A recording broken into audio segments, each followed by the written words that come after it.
Hi everyone, before we get started, please make sure you like and subscribe to the channel.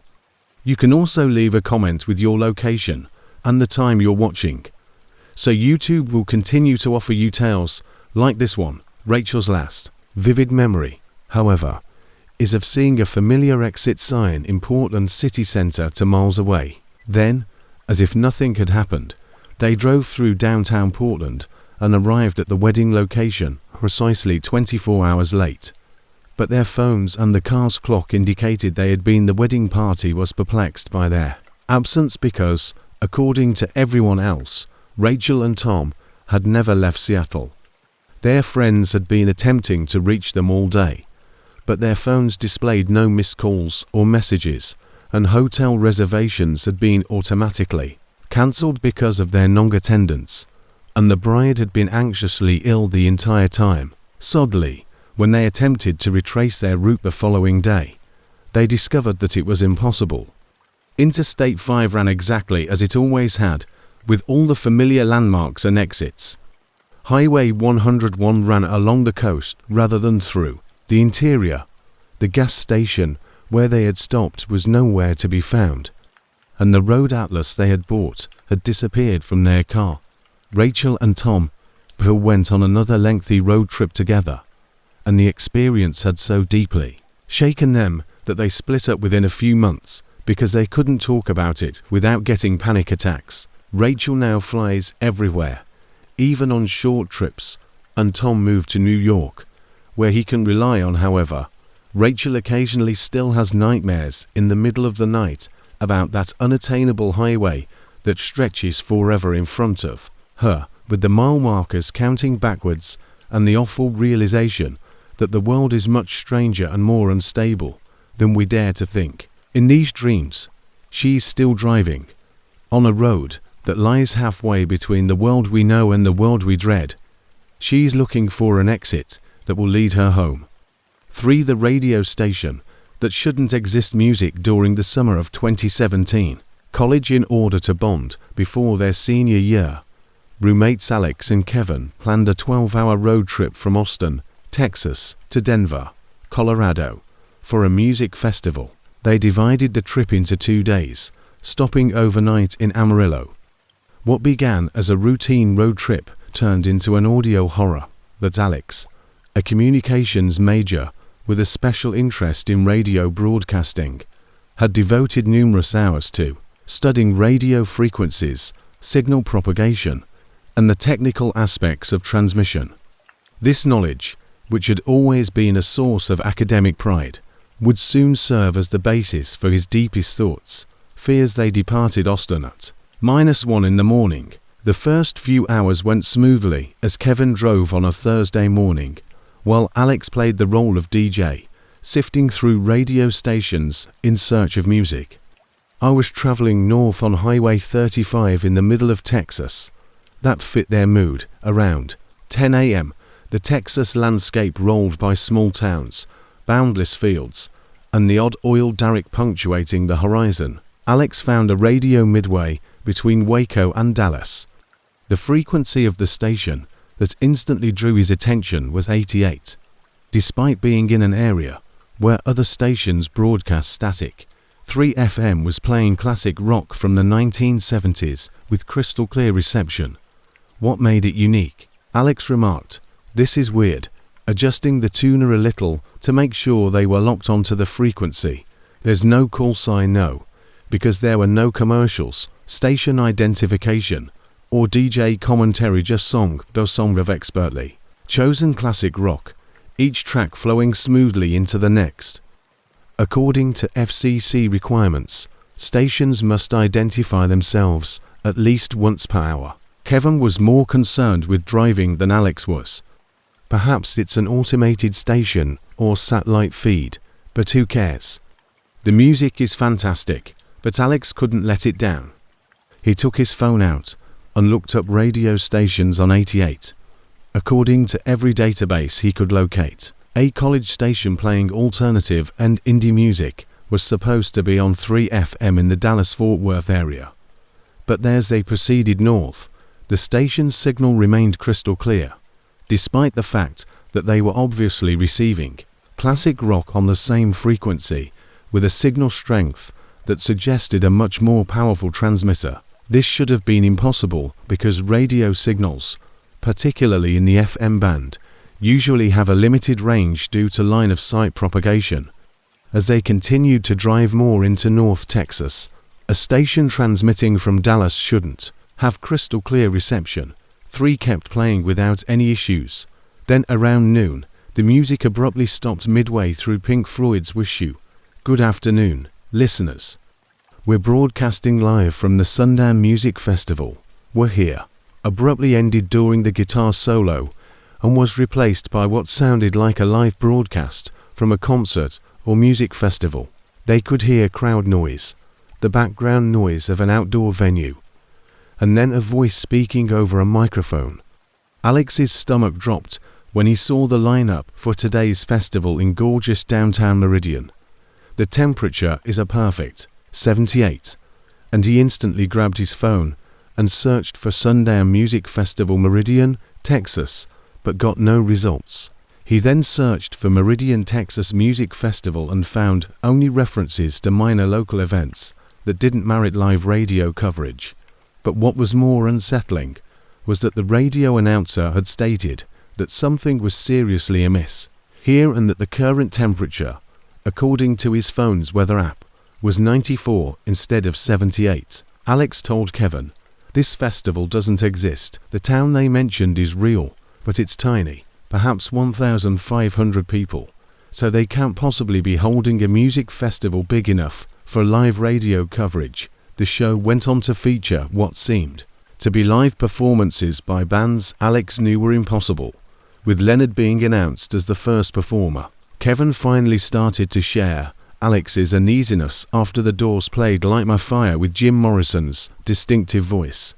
Even though Morrison had passed away in 1971, Skynyrd's performance of Free had featured what sounded like Bronnie Vonzant's original vocals, but Vonzant had died in a plane crash in 1977.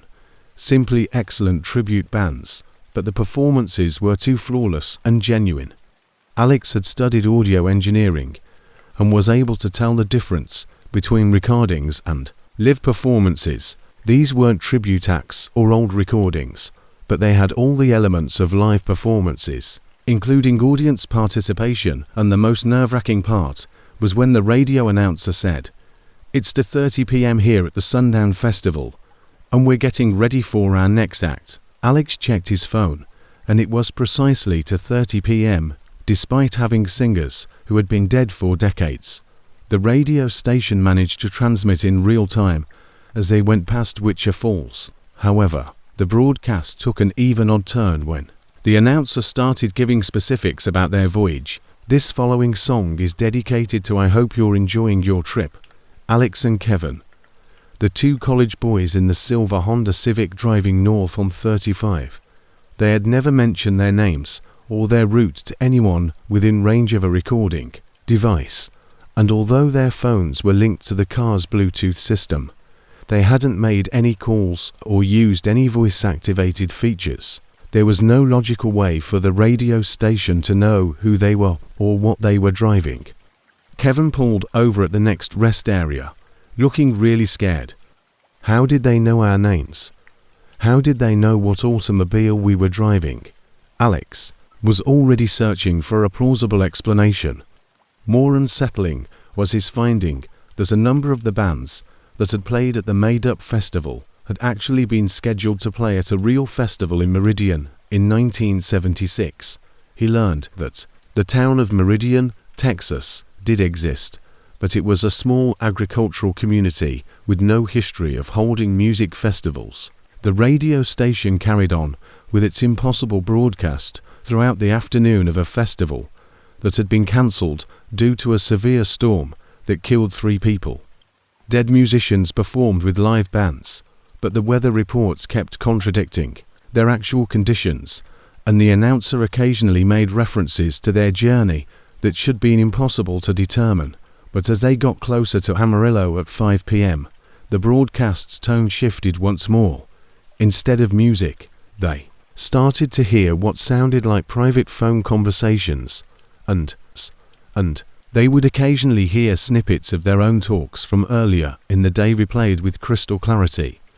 But they would also hear private moments between strangers. "Did you record us somehow?" Kevin inquired in a paranoid tone. The radio station was somehow replaying their private conversations, mixed with the voices of strangers, in what sounded like a chaotic audio collage of human interaction. Alex checked every gadget in the car, but their phones weren't recording.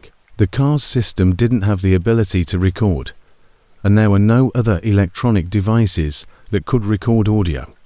The breaking point was when they heard Alex called Emma, his girlfriend, to make sure she was safe after hearing her voice on the radio, seemingly talking to someone they couldn't identify. Emma answered on the first ring, sounding content and normal, with no knowledge of any radio broadcast or strange happenings. But while Alex was, it seemed as though the radio station was somehow accessing an alternate version of Emma or broadcasting from a parallel reality where different versions of their lives were playing out by the time she was speaking to Emma on his phone, and her voice kept coming through the radio while they were having what seemed to be a completely different conversation. When they arrived in Amarillo, both Alex and Kevin were quite upset. They made the decision to spend the night at a motel in the hopes that time and distance would help them calm down. But even after turning off the car and taking the keys out, they could still hear the faint sound of 88.3 FM coming from somewhere. Alex, who lives nearby, spent the night researching atmospheric propagation, radio anomalies, and any scientific explanation for what they had witnessed. He discovered that atmospheric conditions and skip propagation could carry radio signals far beyond their normal range, but nothing could explain the broadcast's content or the station's apparent knowledge of their private information. The following morning, they were hesitant to switch on the radio, but curiosity ultimately prevailed. Although 3FM remained, it was now playing what sounded like a typical country music station morning show. The DJ was upbeat, and now, let's take a call from our listeners. Alex and Kevin are on the line, calling from their motel room in Amarillo. "Boys, how was your night?" They hadn't called the station, but, conventionally, they were playing current hits and providing traffic reports for the Denver area, which was still 350 miles away. However, the DJ said something that made them feel extremely uncomfortable. Clearly sitting on their nightstands with no active calls, Alex and radio heard their voices, seemingly having a conversation with the DJ they had never had before. The radio broadcast of their conversation details about their trip, personal lives, and their fears regarding the events of the previous day. Alex grabbed the radio and frantically turned the dial in an attempt to find any other station, but every frequency seemed to be broadcasting the same impossible conversation between their alternate selves and the enigmatic DJ.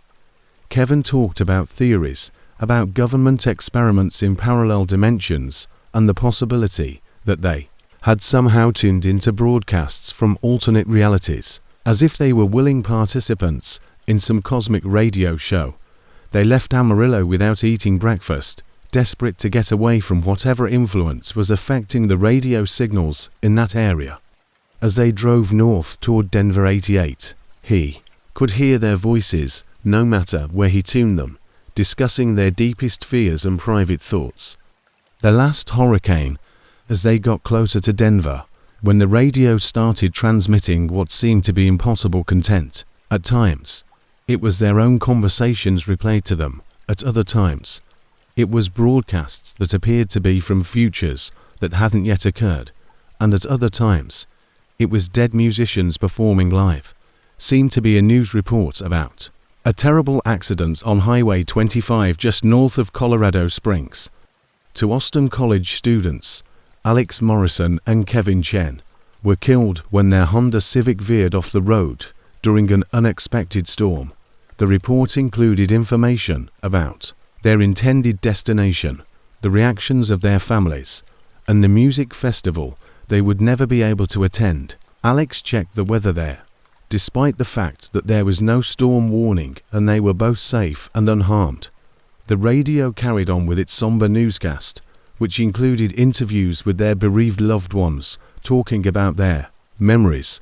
They were so terrified and confused that they were unable to attend the music festival north of Colorado Springs, turned around and drove directly back to Austin, where the radio kept making impossible broadcasts the entire way back, but they were too scared to pay close attention. Alex then threw himself into research to try to find a reason for what they had experienced, and he found reports of similar radio anomalies going back decades, who had come across radio stations that seemed to tap into alternate universes or replay their private talks, but he was never able to come up with a plausible explanation for the 88 station. The sundown music was not officially known as 3FM festival had never taken place, and there was no documentation of the news reports regarding their purported deaths.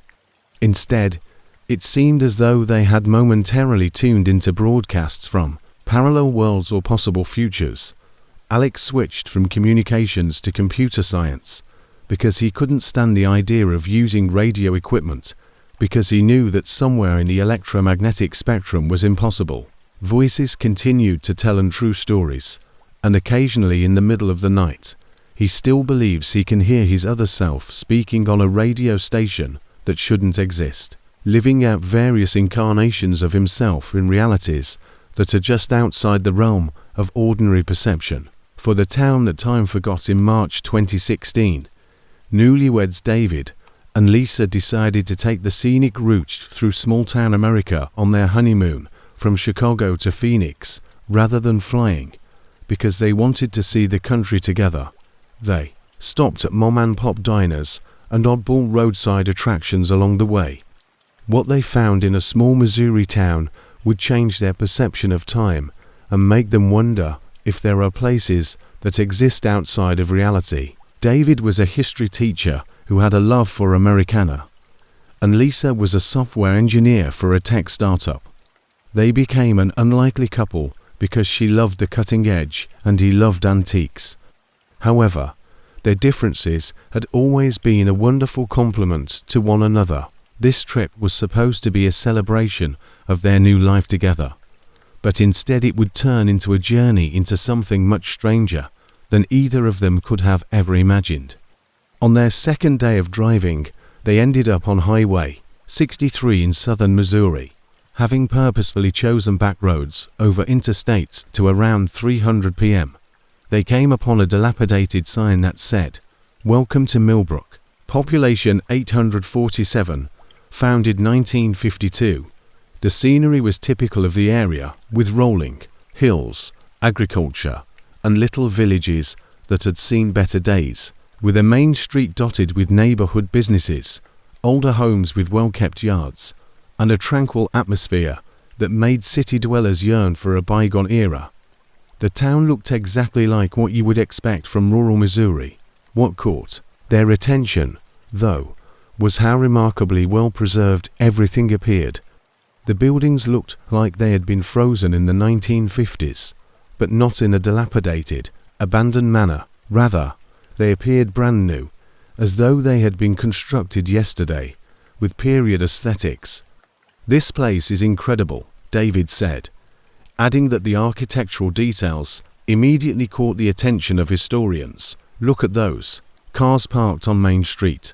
The street lights are incorrect," Lisa pointed out, pointing to the lampposts lining the main drag, which have incandescent bulbs rather than LED or even fluorescent ones. She also pointed out that the power lines are far too basic. Those are real 1950s models, not replicas, and they are in perfect condition. They chose to stop for gas and possibly have a late lunch or what looked like a vintage American diner because of the modern electrical infrastructure. The gas station was an exact replica of a 1950s service station, complete with an attendant who came out to pump their gas, something they hadn't seen since visiting their grandparents as kids. A young man who couldn't have been older than 25 was the attendant. He was wearing immaculate mechanics coveralls with Millbrook service embroidered on the chest. His hair was styled in a perfect 1950s pompadour, and he spoke with a genuine politeness that didn't seem forced. "Fill her up," he asked. "Cheerfully check your oil and tires while I'm at it." David nodded, enthralled with the period-appropriate details, even though the gas pumps were mechanical rather than digital, with spinning numbers that clicked as the gasoline flowed. However, when the attendant finished, the price made David and Lisa double-checked for dollars. "Excuse me, Lisa, but that can't be correct. Gas prices haven't been so low in a long time, ma'am. $773 for a full tank. Gas has been 23 cents a gallon for as long as I can remember. Of course, my dad says it used to be cheaper, but that was before my time," the attendant inquired in earnest bewilderment. David and Lisa looked at each other, but the price had been 23 cents per gallon. Since the early 1950s, they have paid for gas using a credit card, which the attendant curiously inspected before passing it through what looked like an original manual imprinter instead of an electronic terminal.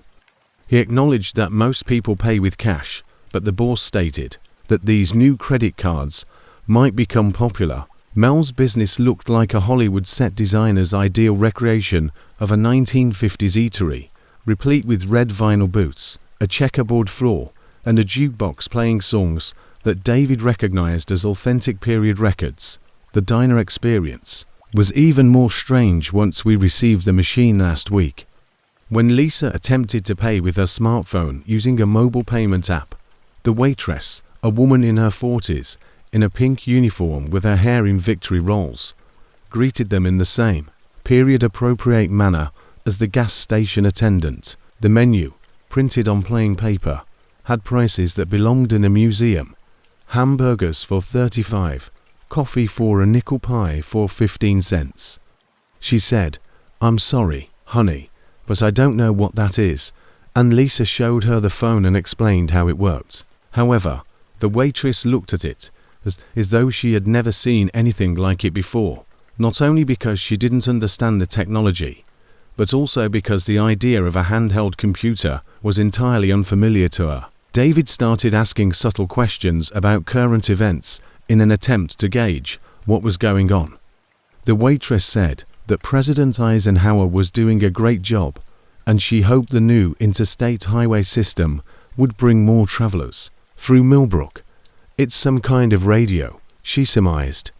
"Or maybe a camera, though it's awfully small. I'm sorry, dear, but I don't know who you're talking about," she said, looking perplexed. "We've only had President Eisenhower since '53. President Truman was the previous president, of course." As they made their way back to their car, David and Lisa noticed more unbelievable details. The cars parked along Main Street weren't just vintage 1950s models. Models were authentic 1950s vehicles with valid license plates and inspection stickers bearing dates from 1956. The Millbrook Daily Herald, published by the local newspaper stand, included the headline, "Local Boy Scouts sell record number of war bonds," along with the date, March 15, 1956. However, based on David's phone, the date was March 15, 2016. Precisely 60 years later, Lisa claimed that her engineering mind was having trouble processing what they were going through, and that it felt like the entire town had been stuck in 1956 for 60 years, but they chose to test their hypothesis by going to more establishments at the neighborhood pharmacy. They discovered shelves filled with items that had been discontinued decades prior, or with 1950s prices and packaging, and the pharmacist, an elderly man who claimed to have lived in Millbrook, was packaging them. The most unsettling revelation occurred at the town library, where the newest books on the shelves were published in 1956 and the newspapers on file abruptly ended in March of that year. Throughout his life, he insisted he was only 45 years old, even though he appeared to be at least 80. The librarian, a woman who looked to be in her 30s, discussed recent events as though they had occurred days ago rather than decades ago. "Have you seen the latest edition of Life magazine?" She inquired excitedly. "The piece about that new singer Elvis Presley is intriguing." Though I'm not big fans of David, was certain that this rock and roll music would endure. He looked through the magazine rack and discovered that the Saturday, Evening Post and Life Look, all current issues from March 1956. But they appeared to have been published recently, because the paper was brand new, the ink was bright, and there was no aging or yellowing that one would anticipate from publications that were 60 years old. As the afternoon grew into the evening, they knew they had to decide whether to spend the night at what looked like a quaint 1950s motor lodge, or to go and try to make sense of what they had gone through. The pragmatic side of their brains cried out for them to go right away, but David's historian side was captivated by this seeming period of time. They stared at their bags curiously after checking into the Millbrook Motor Lodge, where the owner charged them $4.50 nonce for a night's stay. Their contemporary suitcases, clothes, and electronics were obviously unfamiliar. The motel room was a perfect time capsule, complete with a rotary phone, black and white television, rabbit ears, and simple furniture that looked brand new despite being dressed in 1950s fashion. But the town's residents seemed to accept them as fascinating oddities, rather than proof of a different era. She found an impossibility on her laptop.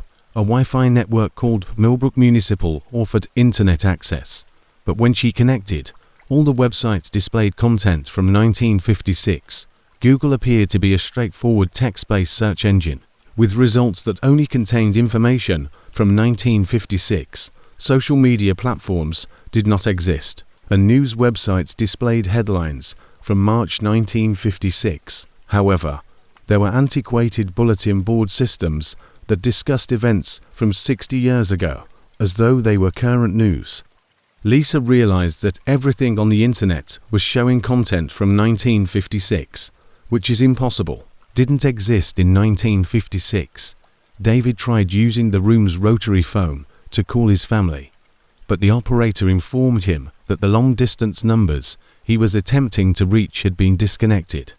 When he provided his parents' current phone number, the operator said there was no such exchange. The tipping point was when they attempted to leave the following morning with their car, which had been when they got back to the service station. The same young attendant looked at their car with genuine puzzlement, saying, "I've never seen an engine like this," and he acknowledged that it had a number of electronic devices that he couldn't identify. The car was running perfectly, but the motor wouldn't start, so something was wrong with the engine. Told him it was a 2014 Honda Civic, and the attendant appeared perplexed. Honda had never heard of that, and 2014 isn't even that old yet. "Ah, you certain about that date?" They stayed in Millbrook for 3 days, growing more and more anxious to get out, and their cell phones showed no signal, and their GPS was unable to pinpoint their location. All efforts to communicate with the outside world were unsuccessful, but what was more unsettling was the slow realization that they were starting to blend in. David found himself enjoying discussions about issues that were relevant in 1956, and Lisa found she was beginning to forget specifics about contemporary technology. On the fourth morning Lisa woke up, David realized he was having problems remembering historical events that had occurred after 1956, as if his knowledge of the future was gradually fading. He couldn't recall her job title.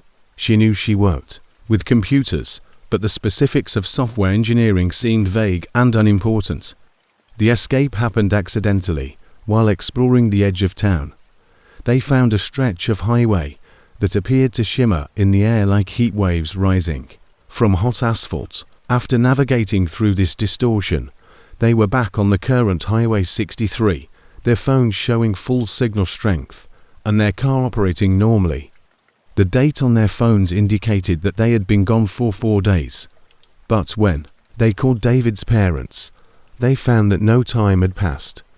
The highway ran directly through farmland with no indication of any settlement, and GPS showed no record of a town called Millbrook. David and Lisa had called from the road just hours earlier to say they were enjoying their honeymoon trip, but they attempted to return the following day.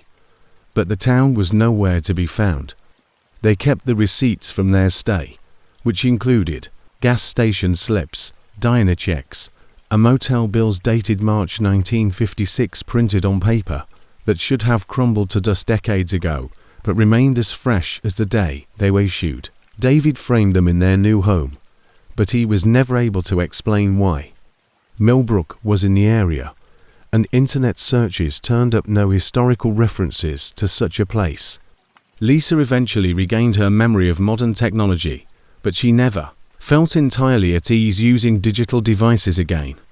She frequently found herself missing the simplicity of that unreal town where time stood still and life moved more slowly. Visitors asked him why he had receipts from 1956 for places that didn't exist. Because they have discovered that, somewhere beyond the boundaries of our everyday reality, there are places where time moves differently, where the past refuses to stay buried, and where some communities have found ways to exist outside the relentless march of history.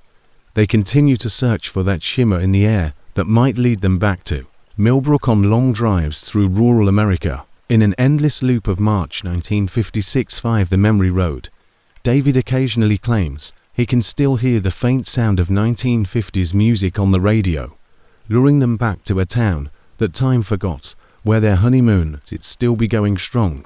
In August 2018, brothers Jake and Mike traveled 300 miles along Highway 84 through the Columbia River Gorge from Portland, Oregon, to Boise, Idaho, where they grew up, to clean out their late grandmother's home. They had taken this route countless times as kids visiting their grandmother each summer. So it should have been as the familiar highway started to reveal memories that shouldn't have been there. The simple but nostalgic trip turned into a terrifying journey into their own forgotten past. Mike, 25, was completing his graduate degree in psychology. Jake, 28, was a graphic designer in Portland who hadn't visited Boise in more than 5 years, and both brothers had fond, but somewhat hazy memories of their childhood visits to Grandma Rosie's house, the long car rides through eastern Oregon, and the adventures they'd shared during those summer vacations. They had kept a closer relationship with their grandmother until her death the previous month. They left Portland at dawn with the intention of making the drive in one day, and spending the sorting through decades worth of accumulated possessions over the weekend. The first hour went by as they drove through the well-known Columbia River Gorge, telling stories about their grandmother and making predictions about what might be in her home. The morning was clear and cool, making for ideal driving conditions, and both brothers experienced a cozy sense of nostalgia as he drove through the tiny town of Hood River. An odd thing started to happen. Jake began to have vivid memories that didn't quite match his memories of past trips. He recalled stopping at a particular ice cream shop in Hood River when he was 7 years old, but he could clearly remember his grandmother telling him he could taste the chocolate chip mint cone and feel the sticky sweetness on his fingers, even though they were too young for ice cream before lunch. Do you remember us ever stopping for ice cream in Hood River when we were kids? Jake asked his brother Mike. Thought for a moment. No. Why did Grandma constantly insist on avoiding sweets before meals? However, both brothers spotted the ice cream business just as Jake had recalled it, a tiny wooden cottage with a hand-painted sign as they passed the location. Reading Gorge Treats, Jake was troubled by the disparity, even though the building that now stood there was obviously a contemporary coffee shop that had likely been there 4 years. However, he chalked it up to the tricks memory can play, particularly when revisiting places from childhood.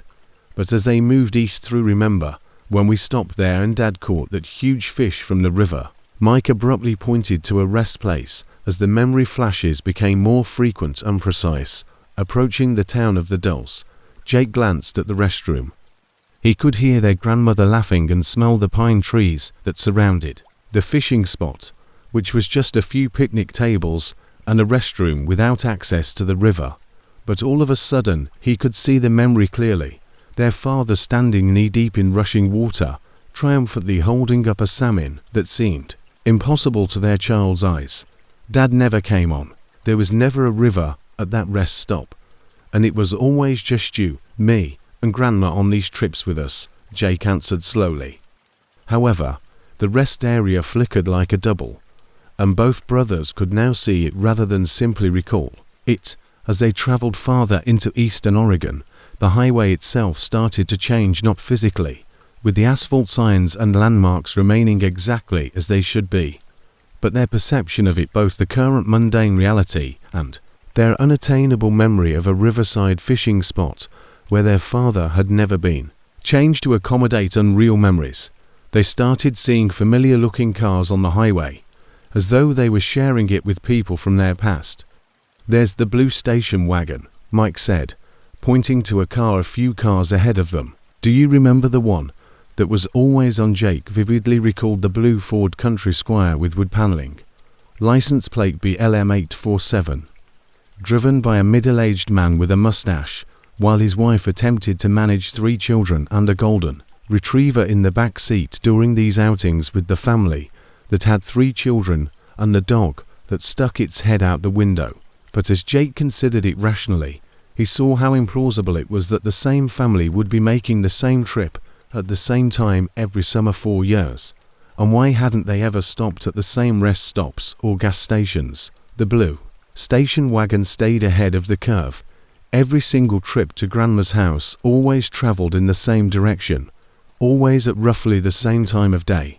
When Jake attempted to catch up to get a better look at the license plate, the car seemed to effortlessly maintain its distance, speeding up or slowing down to match their attempts to close the gap.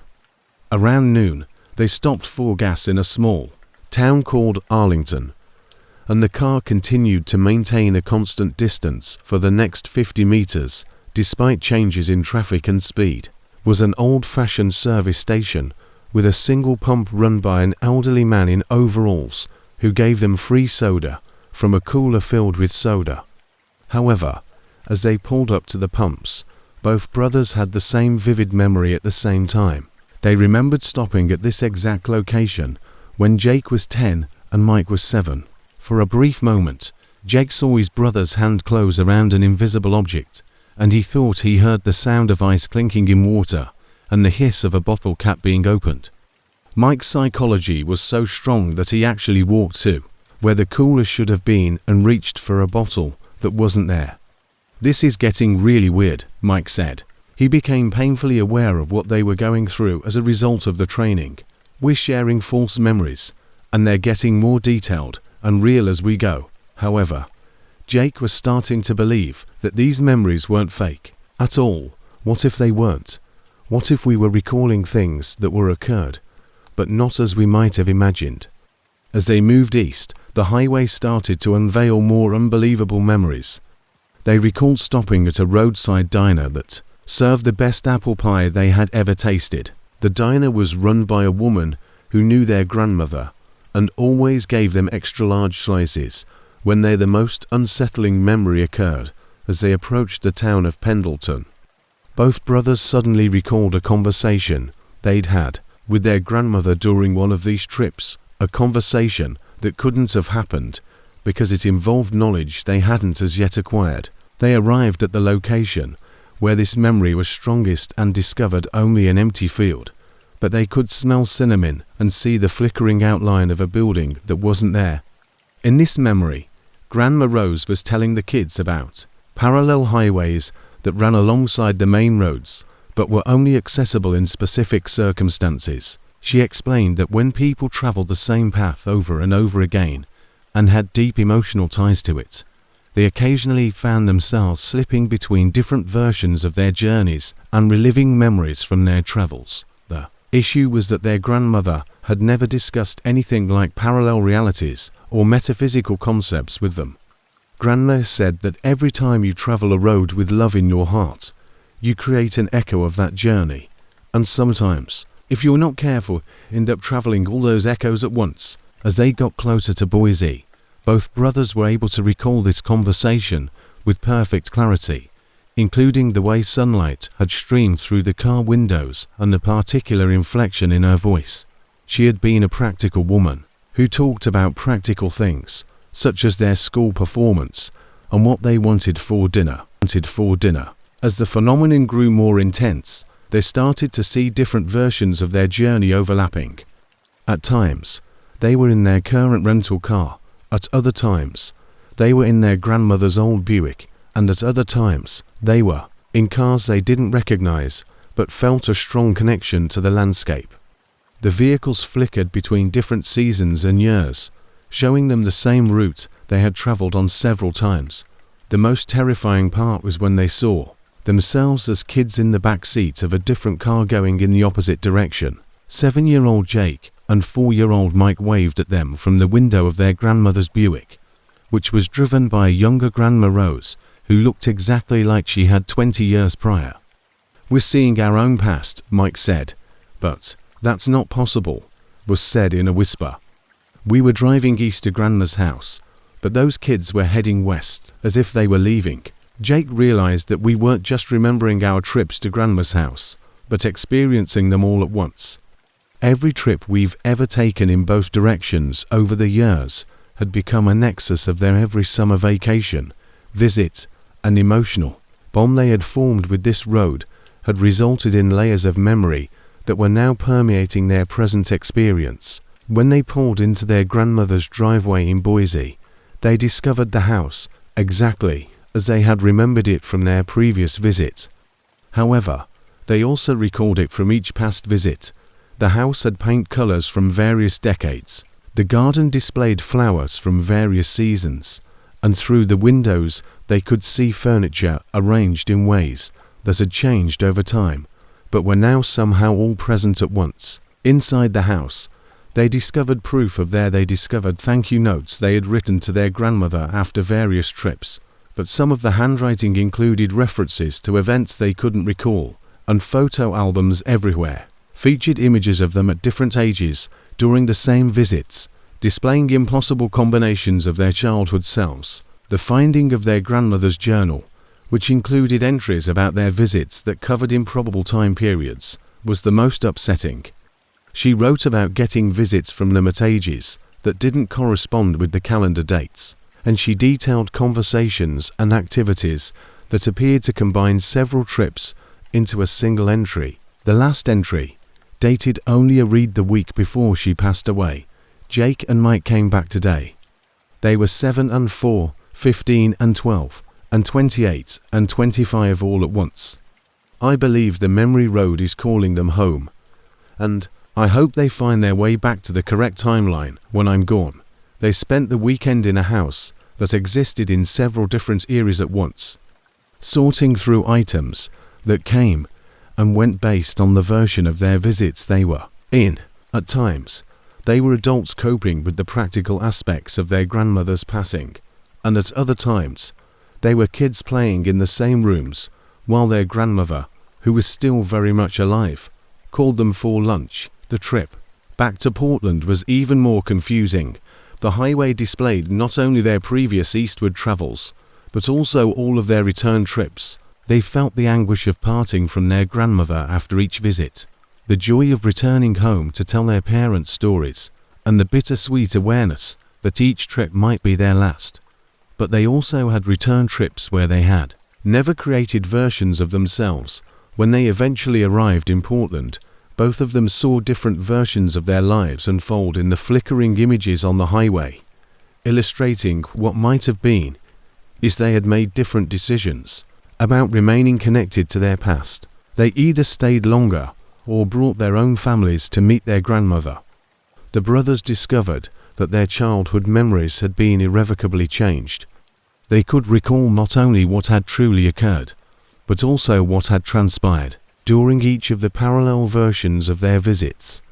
They also had access to conversations, experiences, and knowledge they had never had before. Given his training in psychology, Mike attempted to explain what had happened as a shared grief hallucination brought on by revisiting emotionally charged places. But Jake was aware that they had actually driven the memory road, a highway that ran between reality and remembrance, where repeated trips made they never drove that route together again. But occasionally, When Jake travels alone to see his grandmother's grave, he can still see glimmers of all their past trips in his peripheral vision, and occasionally he swears he can see two boys traveling in the back seat of a car. Love has the power to create echoes that last far beyond their initial occurrence, down a road that recalls every mile they have ever walked together, waving goodbye to a future they are not yet aware they are traveling towards. 6. The GPS that knows too much. In November 2020, at the height of the pandemic, college friends Emma and for Thanksgiving break, Ryan chose to take a socially distant road trip from Boston to Miami. With flights cancelled and families dispersed, they reasoned that a week-long drive down the East Coast would be a secure way to see one another and get away from the loneliness of distance learning. Emma had recently bought a top-of-the-line GPS navigation system to replace the unreliable mapping app on her phone, a choice that would turn their straightforward road trip into a terrifying adventure through their deepest secrets and anxieties. Emma was a computer science major who took great satisfaction in her ability to comprehend technology, while Ryan was a psychology student who had always been captivated by human behavior and judgment. Although Emma had been close to Ryan since their freshman year, she had never told anyone about her feelings for him, not even her closest friends. This trip was meant to be her opportunity to finally tell him how she felt, but the GPS system had other ideas. The device was a high-end Garmin model that Emma had made an online purchase from what seemed to be an authorized retailer. The unit itself appeared to be identical to the standard model in every way. The packaging looked authentic, the serial numbers checked, and the GPS started acting strangely from the moment they left Boston. The first strange incident happened as "Good morning, Emma and Ryan," the GPS said. "Beautiful day for a road trip. Emma, you might want to let Ryan know that you've been thinking about him a lot lately. These feelings won't go away."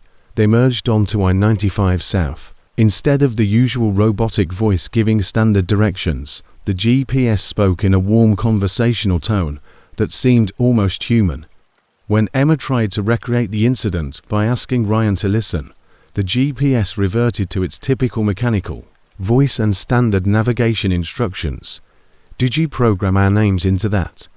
Emma asked, almost swerving into the adjacent lane. She had never programmed their names into the device, and there was no way it could know about her feelings for Ryan, who was wearing headphones and hadn't heard the GPS comment. "Something. No," Emma said, her pulse still pounding.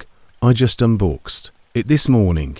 There's no way it should know who we are," Ryan said, taking off his headphones. However, as they proceeded south, "Ryan, your ex-girlfriend Sarah goes to Yale now, and she's actually quite happy, in case you were wondering. You really should stop checking her Instagram profile," the GPS said as they passed a sign for a New Haven. Throughout Connecticut, the GPS kept making personal observations that it shouldn't have been able to know. Ryan became pale. He had been constantly monitoring Sarah's social media since their split 6 months prior, but he had never told Emma or anybody else about it, and there was no way for a GPS device to access his phone's browsing history, activity on social media. "What kind of GPS is this, Emma?" Emma pulled over at the next rest stop when he queried his psychology training, which made him vividly aware that they were experiencing something completely out of the ordinary. When she went to the settings menu, she discovered choices that weren't present in the manual personal insight mode, relationship analysis, future probability calculations, and emotional route optimization. This allowed her to take a closer look at the gadget, even though the model number matched the regular Garmin unit, since they were in 2020. The firmware version 13.7, 2027 displayed on the About screen was not feasible, and no GPS manufacturer would have when Emma attempted to connect the device to Wi-Fi to check for updates. The firmware dated 7 years. In the future revealed that it was already connected to a network called Omniscient Nav, which wasn't listed among the network. Turn off the power. As they traveled through New York, the GPS started disclosing secrets that neither of them had discussed and the voice continued to give navigational instructions, interspersed with increasingly intimate commentary. The screen faded, but still showed their course. Emma's insecurities about her appearance and Ryan's worrying about his father's drinking problem were mentioned, along with specifics about their family dynamics that they had never discussed. Ryan was thinking about his father at the moment when the GPS announced, as they were driving through the Bronx, that the man who had called him, he wasn't actually inquiring about Thanksgiving plans last night. Rather, he was trying to see if Ryan would notice that he was intoxicated. Ryan did notice, but he was too scared of conflict to speak up. Ryan's hands were clenched in his lap. The observation was spot on, but the talk with his father had been private on his own phone in his own apartment, and the situation worsened when they approached New Jersey, and the GPS started offering route possibilities based on psychological variables rather than traffic circumstances. For emotional route optimization, they took exit 127, which predicted this way. Well, Emma has been avoiding this area for 3 years, but facing the place could help her deal with her fear of commitment. Emma had never told Ryan about her parents' divorce or the particular restaurant where she had seen their final argument, but she had been avoiding this route for years without realizing it until the GPS alerted her to the fact that she was doing so. How does it know these things, despite her intuition telling her to stay on the main highway? She murmured and took the recommended exit. As they drove by, Emma could practically picture her younger self sitting in the back seat of her parents' car, listening to them yell at each other about money, betrayal, and the failure of their business. The restaurant was exactly where the GPS said it would be, a tiny Italian restaurant that looked exactly like Emma remembered from that awful night 5 years ago. Ryan has observed that you distance yourself whenever things between you two become serious, but he doesn't understand why he looked at Emma with sudden understanding. Your parents' divorce wasn't your fault, the GPS said gently, but you've been ruining your own relationships ever since because you're afraid of becoming them. The GPS was correct. Emma had been unwittingly sabotaging any romantic connection with Ryan because she was afraid of experiencing the same kind of heartbreaking betrayal she had witnessed.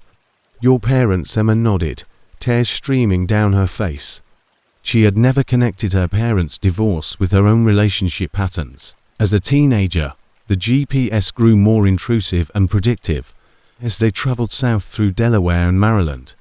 It started to anticipate their conversations, suggesting topics to cover, and even completing their sentences when they spoke. For example, when Emma was about to tell you about her recurrent nightmare, the GPS announced every time Emma gets close to someone romantically, she has this dream in which she's driving alone on an endless highway, while everyone she cares about vanishes from her rearview mirror. Emma hadn't intended to talk about her nightmare, but the GPS's prediction was so accurate that she ended up going into great detail about it.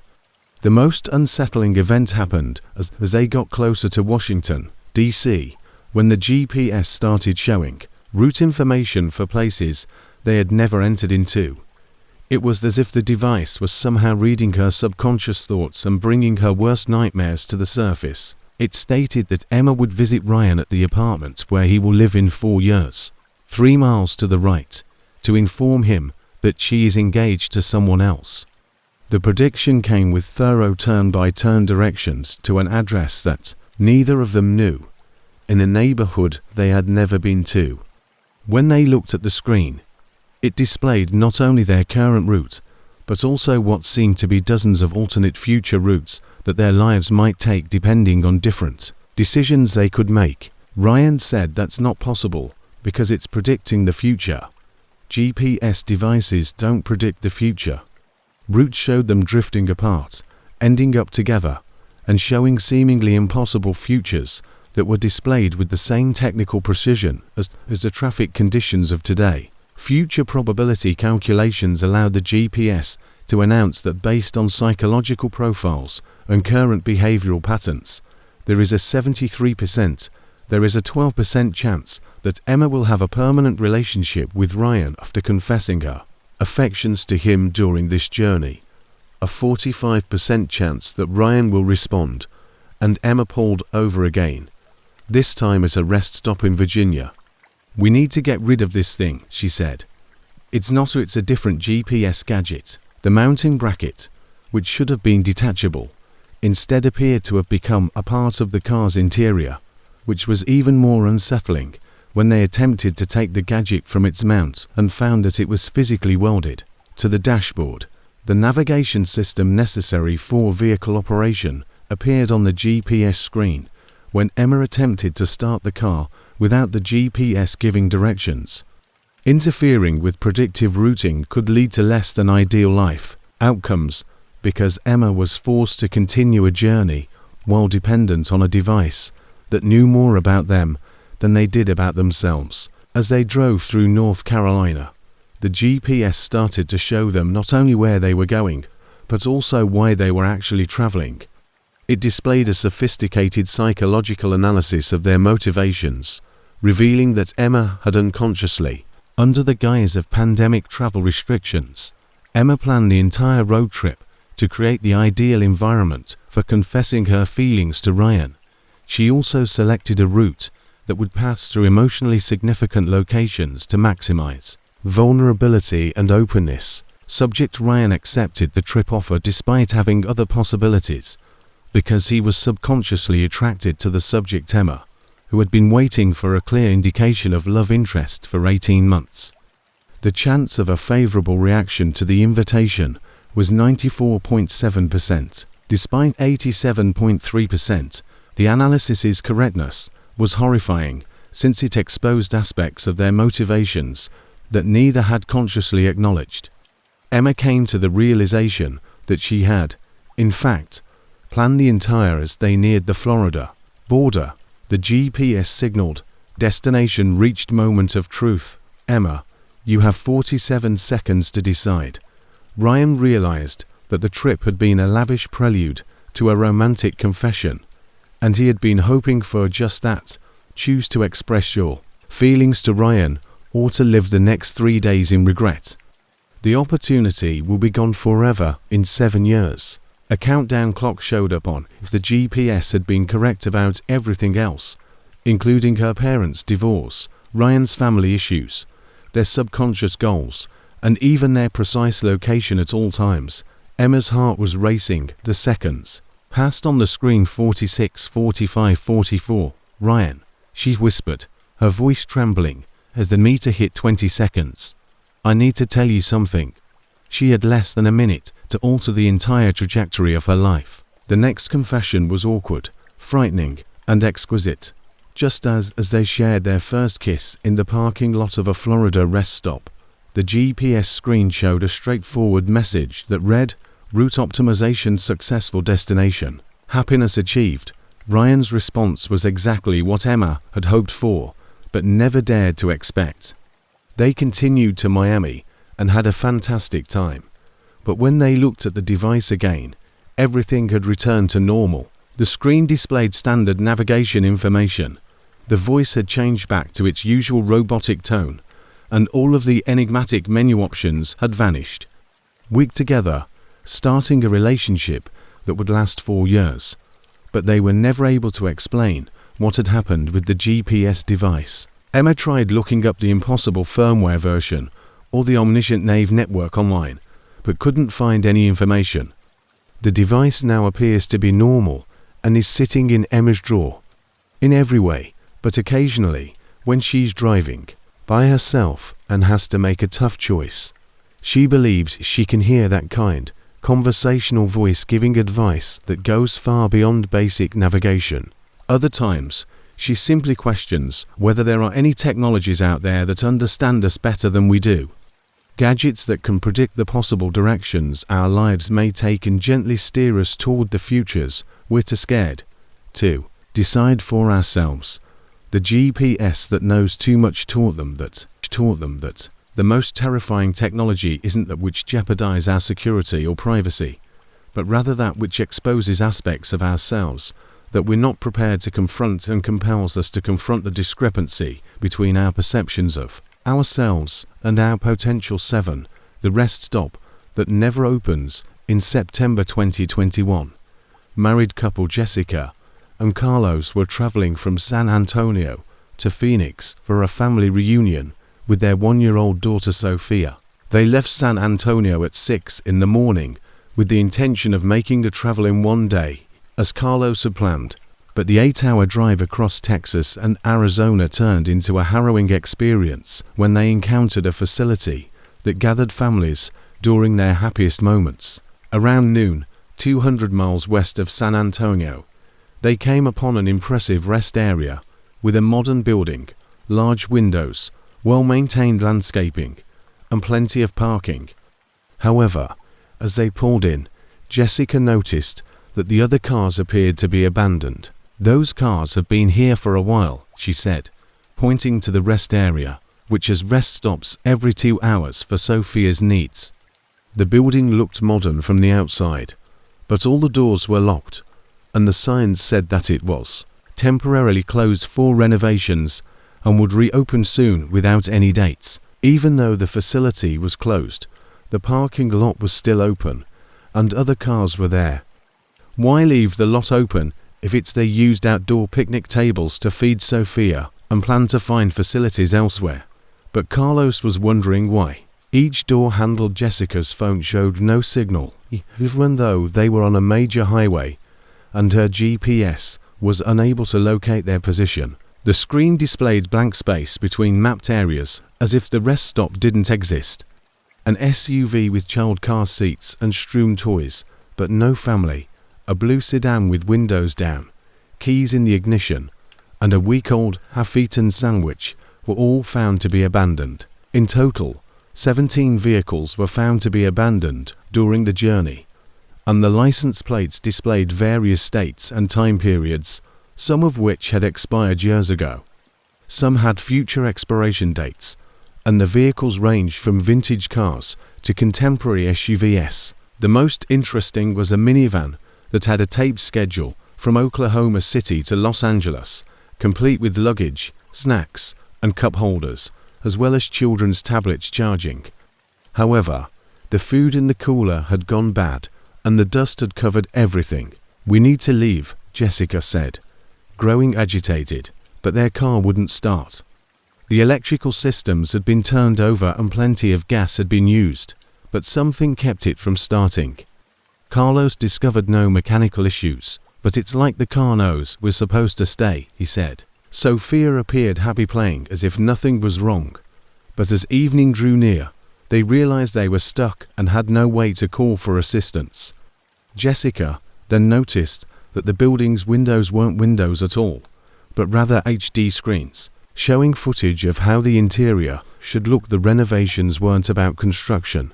Carlos ascended to the roof and verified that the building was essentially a shell with no restrooms, vending machines, or visitor center, just a vacant area behind walls that was intended to appear operational from the outside.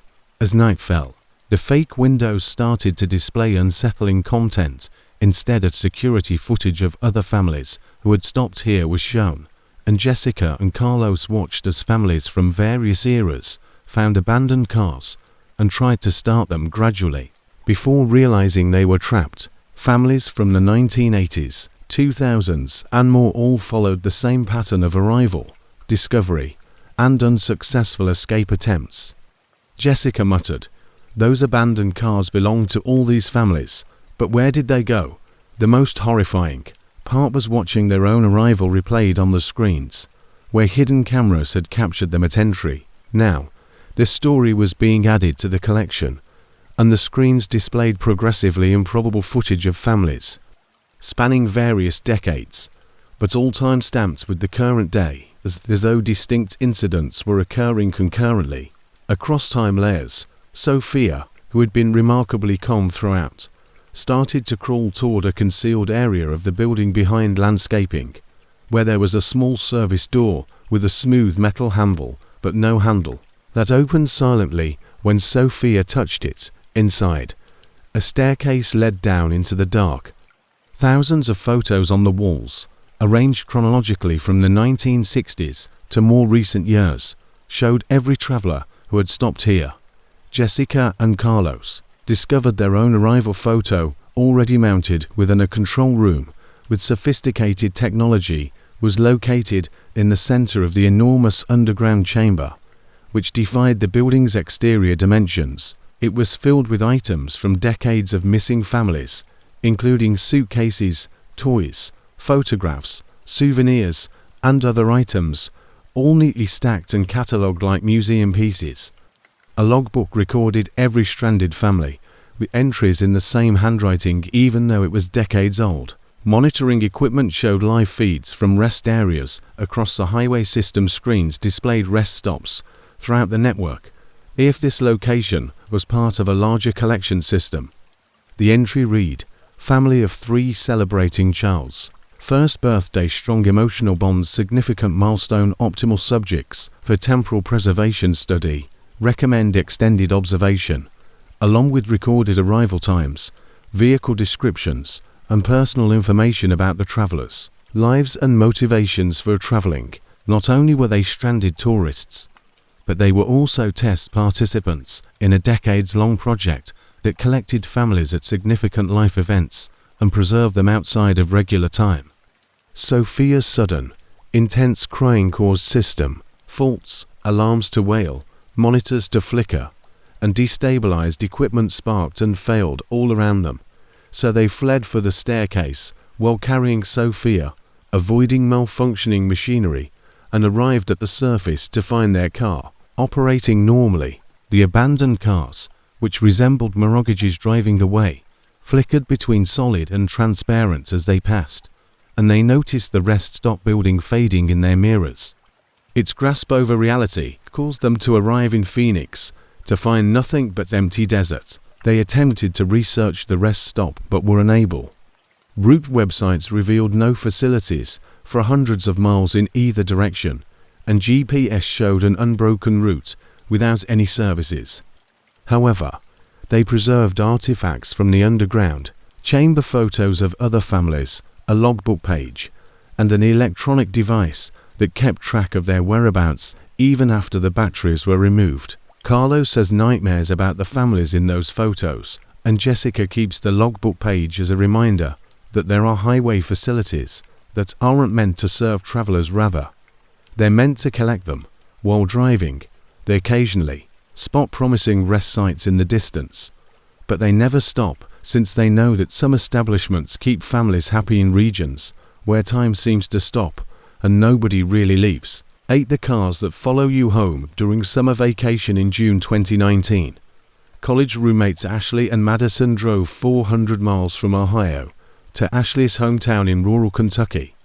The trip was meant to be leisurely, but it turned into a terrifying introduction to cars that seemed to exist only to follow other cars. Madison, from California, was eager to experience real small-town life, and Ashley, a communications major who knew every back road in eastern Kentucky, was thrilled to see it. However, neither of them realized they were going to come across something that went against the very essence of typical highway behavior. When they left Columbus at 8 a.m., they decided to take Highway 23 south from Ohio into Kentucky in order to show Madison the stunning beauty of rolling hills, lush forests, and quaint little towns. The first few hours went by without incident as they talked about their summer plans. At around 11 a.m., while driving close to Waverly, Ohio, Ashley saw a dark blue sedan keeping an oddly constant distance behind them. The automobile wasn't tailgating or attempting to pass, but rather following at precisely the same speed. Ashley said the car had been 20 miles behind them, and that Madison may have glanced back. They're going to the same place, which is probably just a coincidence, but Ashley started observing how the sedan behaved when she slowed for speed limits. It slowed proportionately, and when she accelerated, it matched exactly. What was most unsettling, though, was when she made an unexpected exit to see if they were being followed. Madison exclaimed, "That's definitely following us." Ashley attempted to see the driver, but the sedan's windows were abnormally dark despite the broad daylight. The same exit led to a narrow country road with no obvious destinations. They stopped for gas in Moorhead, Kentucky, hoping the sedan would continue on, but it parked at the opposite end, putting itself in clear view of their car. Ashley watched for the driver to get out, but the car just sat there, not tinted in, a way that blocked her view, as if there was nothing inside, as if the car was driving itself. With the engine running, Madison remarked, "This is really creepy," and asked if we should ask the clerk to call someone. 10 minutes later, the sedan was gone, and Ashley felt relieved, thinking they had lost their follower. They got back on the highway and joked about their paranoia, which lasted for 15 minutes as they rounded a mountain curve. The same dark blue sedan waited on the shoulder as though it had gained ground and was resuming the chase. But this time it wasn't alone. "There are more of them," Madison said in a terrified voice, as 3 other cars, a red compact car, a silver SUV, and a black pickup truck pulled onto the highway in single file behind the blue sedan. Ashley attempted every evasive tactic, including doubling back on side roads, matching the speed and distance in an unnaturally precise manner, and pulling into a McDonald's parking lot, but the 4 cars remained with them, never getting close, enough to allow drivers to be seen clearly. What was most unsettling was that when Ashley took shortcuts on unmarked back roads that weren't on GPS, the following cars were already familiar with the route and didn't follow her turns. Instead, they anticipated her occasionally appearing on parallel roads before she made up her mind which way to go. Madison asked, "How do they know where we're going?" "I haven't posted anything." Ashley discovered something more disturbing on social media. The cars weren't just following their vehicle, they were explicitly following her. These were roads she had driven since she was a youngster, and the memories of those trips seemed to be the only places where the following cars could get her personal information.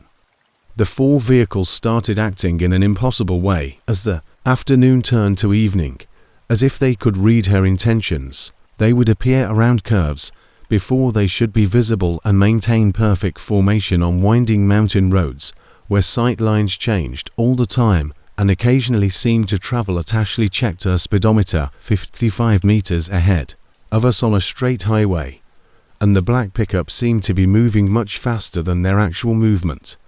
Madison initially noticed that the pickup was moving faster than us, but they were staying the same distance behind, which is impossible. The black pickup's engine was audibly revving, and the wheels were spinning, but stayed exactly 4 car lengths behind, even though they were obviously traveling at different speeds.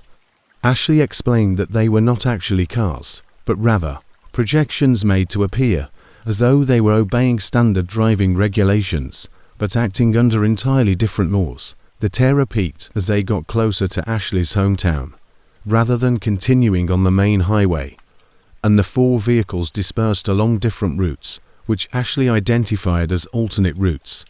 Madison attempted to call 911, but her phone showed no signal despite being in an area with excellent coverage. Ashley's phone was also dead, not from battery drain, but because devices seemed to stop working in the presence of the vehicle driving through Ashley's house. They were establishing a perimeter and positioning themselves on every possible approach. "They knew where I live," Ashley whispered, "and they're not just following, they're surrounding us." Madison realized that the entire town was involved when she saw other cars displaying the same impossibly strange behavior. Cars parked along Main Street were occupied by figures that were too dark to see clearly, but they all appeared to turn and watch Ashley's car past traffic lights that changed in a sequential manner ahead, blocking side streets and creating a clear path. Ashley drove to her family's house in the hopes that arriving there would break the spell, but the 4 original cars had somehow arrived first, parked in a neat row across the street as if waiting. Ashley's parents emerged looking perfectly normal, oblivious to anything out of the ordinary. Her mother gave both girls and her father hugs, offered to assist with the luggage, but Ashley saw that her parents' eyes were never fixed on the 4. Cars as though they were unable to see them. "Mom, do you see those cars across the street?" Her mother glanced in the direction Ashley was pointing, but her eyes slid past the cars without acknowledging them. "What cars, honey? Do you see nothing?" Unusual Madison grabbed Ashley's arm. "They couldn't see them, and your parents couldn't see the cars that followed us." That night, Ashley watched through the window of her bedroom as the 4 cars across the street never moved or got out, but she felt like someone was watching the house at 3 in the morning. Over the next few days, more local cars joined the silent vigil as she noticed Mr. Johnson's old Ford pickup pass slowly by. However, rather than continuing down the street, the truck performed a U-turn and parked next to the 4 cars that followed. Mr. Johnson never got out of the truck. During the collection, Ashley identified cars that belonged to teachers, family members, friends, and business owners, but when she saw these individuals in town, they behaved perfectly normally and had no recollection of their cars being used for surveillance. Ashley informed Madison that the owners of the cars don't know what. According to Madison's internet research, there have been sporadic reports of automobile mimicry vehicles that appear to mimic the behavior of other vehicles, but are not controlled by humans. These reports have always come from rural areas across the country and have always involved cars that followed passengers to their destinations before enlisting nearby vehicles for monitoring networks. According to the most unsettling theory, these weren't cars at all, but rather something else that had perfected the ability to mimic automotive behavior. They lived in the gaps between actual traffic, following patterns that appeared to be driving but were actually something completely different. When they attempted to leave town a week later, every vehicle they came across displayed the same behavior. Even more terrifying was the fact that other drivers appeared unable to see the following cars when Ashley flagged down a passing motorist to inquire about any cars following them. The driver appeared perplexed and insisted there were no other cars on the road. Cars fell in behind at precise distances, maintaining formation and anticipating movements with impossible accuracy. "You girls are the only car I've seen 4 miles, he said, glancing past a line of 6 cars that Ashley and Madison could clearly see. They realized they had joined an automotive ecosystem that ran parallel to regular traffic, but was hidden from most people. They could see the following cars and the following everywhere they went. Cars matched local traffic patterns, but adhered to the same, impossibly strict behavioral rules.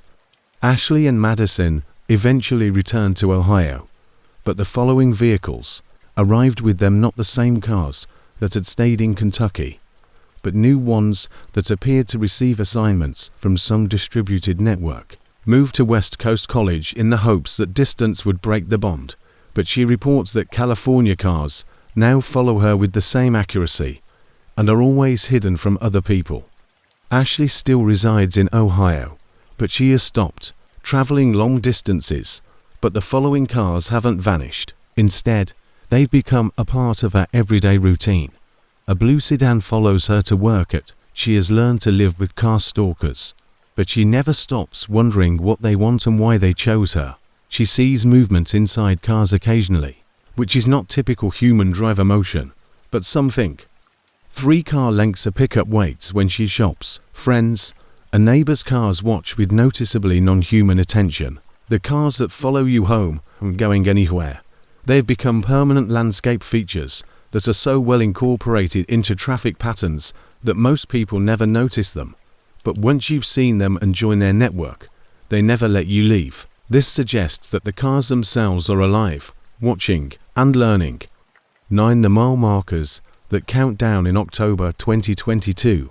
Tyler and Ben, childhood friends, were traveling from Portland, Maine, after knowing your roots and routines and creating life maps for reasons no human mind could comprehend. The 3-hour drive down I-95 to Boston for a weekend reunion with college friends was a route they had taken dozens of times, but this time it would be different. As they went south, the signs started counting down, and as the number decreased, parts of their lives began to vanish. Ben taught high school history in a small coastal town, and Tyler, a software developer, had returned to Maine to be near his aging parents.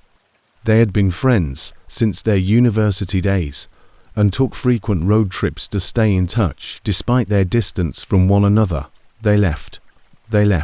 On a cool Friday afternoon, I was preparing to get to Boston in time for dinner with friends. The October foliage was at its height, creating breathtaking red and gold tunnels.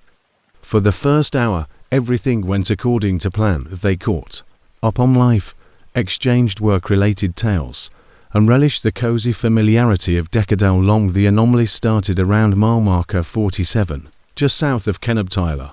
While driving, I noticed that the next sign read 46 miles remaining, which seemed strange because I use 95 south mile markers, which normally count up from the Massachusetts border rather than down toward it. The next sign, which was 45 miles away, had clear text that both friends could see. Tyler asked Ben, looking up from his phone, "What do you mean by mile markers just showing numbers?" The sign looked exactly like a typical interstate mile marker, with Ben stated, "Mile markers aren't supposed to say remaining," but rather than showing position along the roadway, the white letters and green background appeared to be counting down to an unspecified goal. This is clearly not typical. The sequence continued as they drove, with 44, 43, and 42 meters left. Each sign showed where the typical mile markers should have been, but instead of assisting in tracking progress, the countdown increased Tyler's anxiety about what would occur at zero. Perhaps there was a construction project notification indicating the work zone, but there were no evidence of construction, no visible road activity, and no rational explanation for the abrupt format change of the mile markers. What was more unsettling was that other drivers appeared unaware as trucks resumed their routes as usual. Ben checked his phone's GPS, but the mapping app displayed their location as a blank area with no road information. According to the GPS, they were traveling through an unmapped region, which corresponds to no known highway. As they passed the 38-mile mark, Tyler noticed his fuel gauge.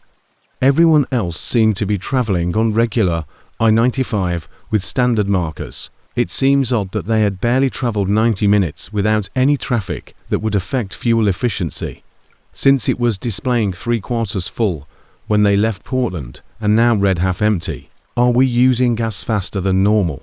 Tyler questioned, checking his even though they left Portland less than 2 hours ago and New Boston was only 100 meters away. The trip tracker on their phone indicated they had been driving for more than 4 hours and had covered almost 300 meters.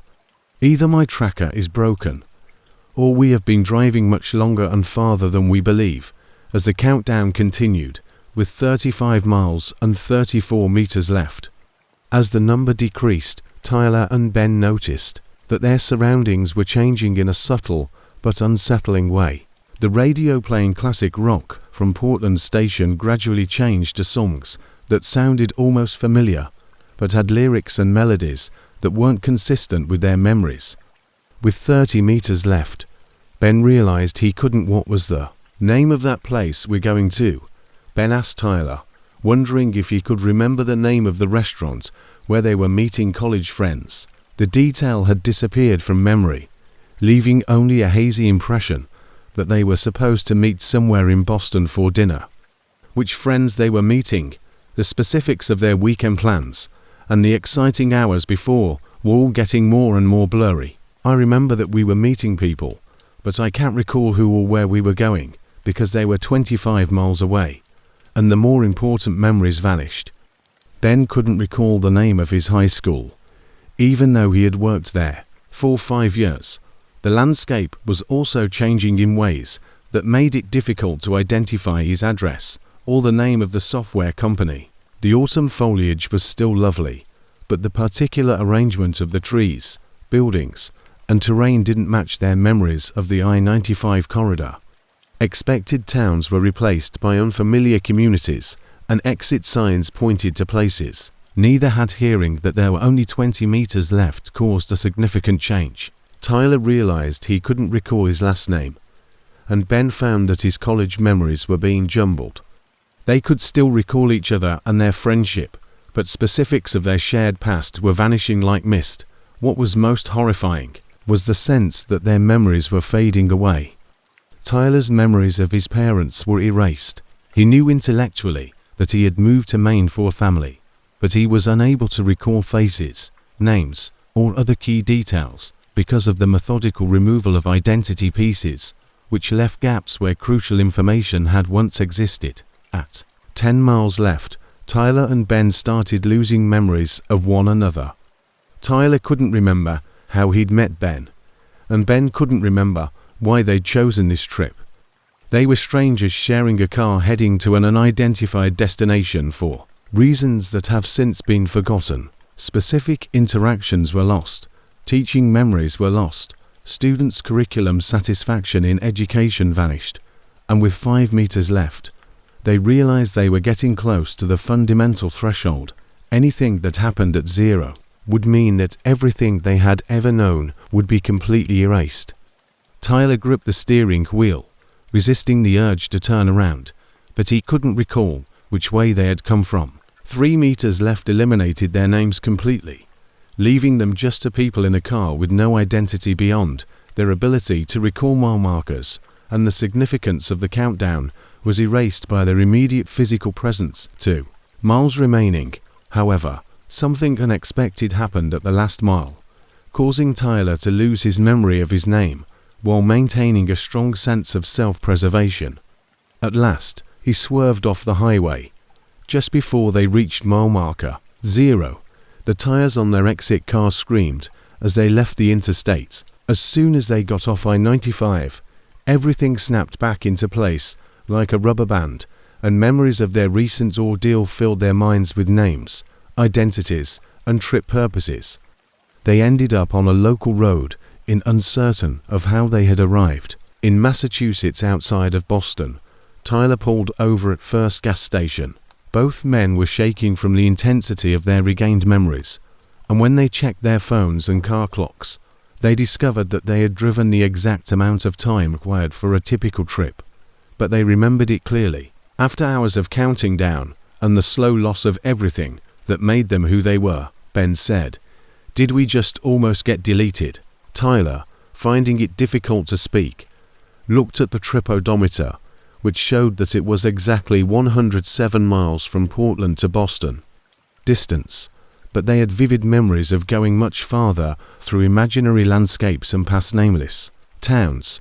They finished their trip to Boston, but they were unable to enjoy seeing their friends again because every conversation felt strange, as though they were imposters posing as people who had nearly vanished from society. The return trip to Maine was equally unsettling, but they were unable to pinpoint what had changed. They took a completely different route, avoiding I-95 altogether, but they discovered that other highways occasionally showed the same countdown. Mile markers. The numbers occasionally started higher, sometimes lower, but the pattern was always the same markers counting down. Tyler left software development and relocated to a small Vermont hamlet, where he now works as a carpenter, purposefully picking a career that keeps him grounded in physical reality, rather than uprooting each person's identity until they reach the point of complete erasing. Ben left teaching and became a lighthouse keeper on the Maine coast, finding solace in a job that required constant attention to detail and vigilance toward immutable landmarks. Although they still occasionally see one another, they avoid long drives together. They both developed a severe fear of highway mile markers and learned to spot subtle clues that the road might be counting down instead of when driving alone on required excursions. Tyler occasionally notices mile markers reading the number of miles left. This phenomenon appears to target persons who frequently drive between the same destinations, as if familiarity with the route makes one vulnerable to whatever power operates countdown. He knows that somewhere past mile marker 0 is a place where travelers not only lose their memories, but also their very existence, creating gaps in reality where people once served as mile markers. For this reason, he instantly leaves the highway and travels on local roads, regardless of how much longer the alternate route takes. The countdown to oblivion is still there, concealed amid ordinary highway signs, waiting for vehicles who take the same routes too frequently and become predictable enough to target. It measures the distance, not to the destination, but rather to the point at which memory, identity, and life itself just cease. 10. The speed limit signs that lie in April 2023. Samantha and Derek, engaged couples, were traveling from Nashville to New Orleans for their bachelor and bachelorette party weekend. The 8-hour drive was supposed to be a pre-wedding celebration, but it turned into a nightmare due to law enforcement. They left Nashville at 7 a.m. real time. Samantha was a paralegal who adhered to the law, and Derek was an automotive technician who had a thorough understanding of road safety. They were cautious drivers who had never been given a speeding ticket and treated traffic laws as sacred rules. They had previously driven to New Orleans twice and were expecting typical interstate speeds of 70 to 80 mpg. The anomaly happened an hour outside of Nashville, close to Dixon Derrick, as they were traveling west on I-40 toward Memphis before joining I-55 south. He instantly slowed when he saw a speed restriction sign that read 45 miles per hour, which was abnormally low for an interstate highway. He assumed it was a construction zone or a populated region, but there was no town, no construction, and no justification for the speed reduction.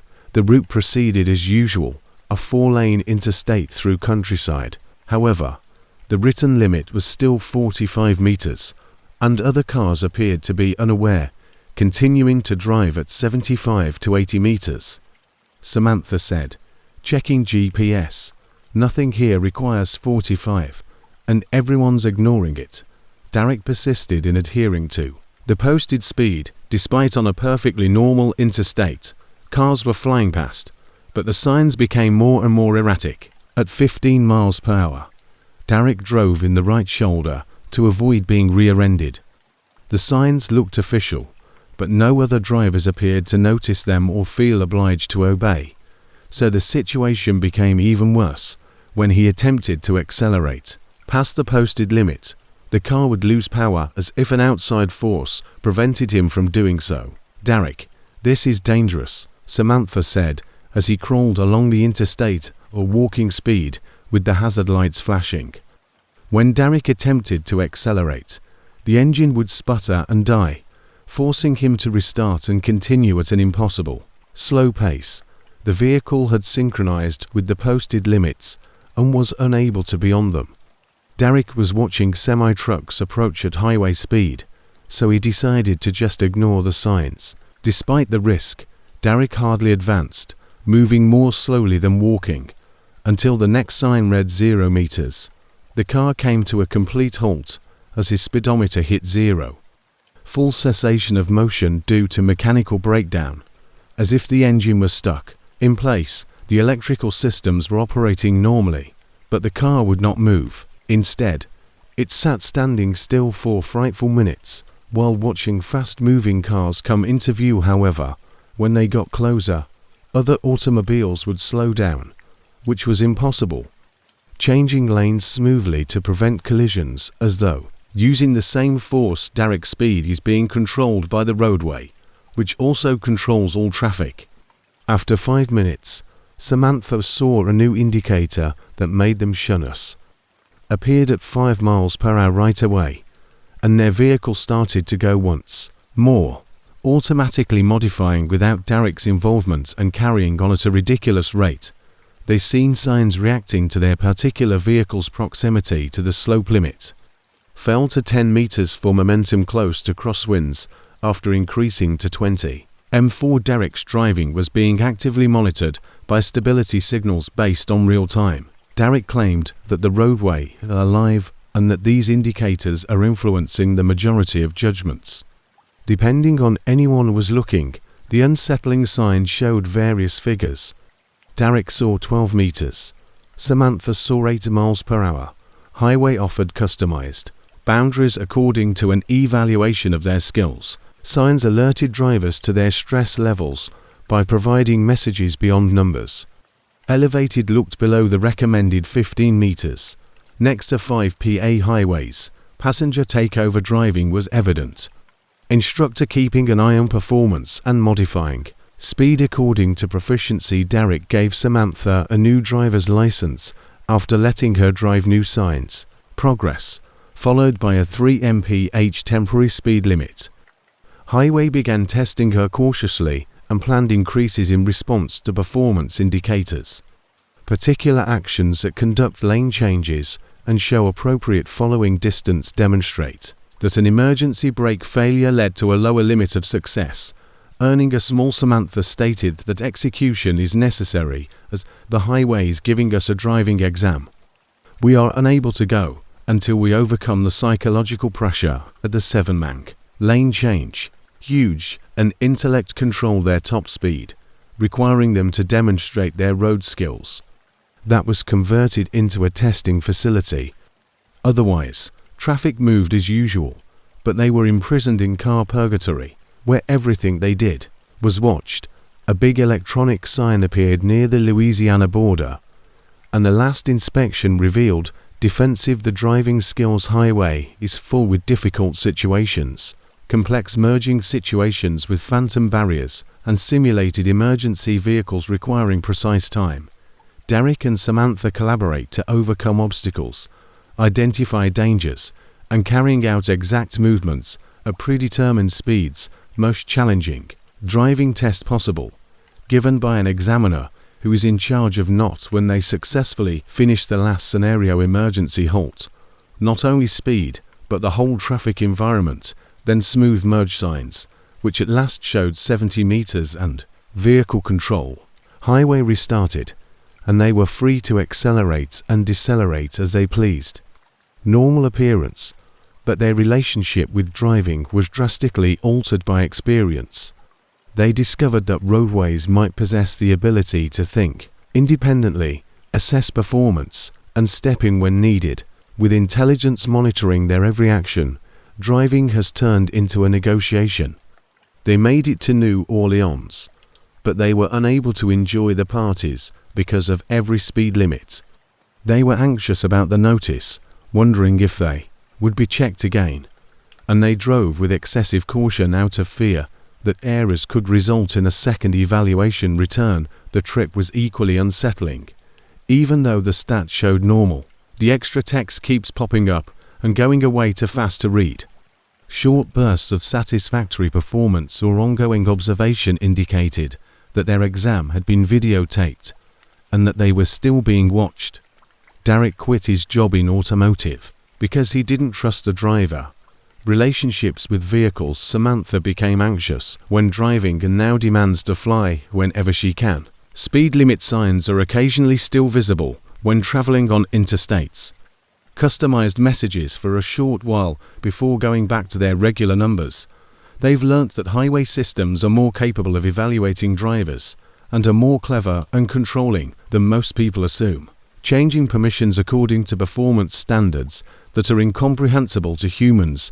Lying speed limit signs are actually revealing highways' evaluation of driving skills and suitability for regular transport after being evaluated by the road itself once. Knowing what it's like to have your driving privileges controlled by intelligence monitoring. You never trust any traffic signs.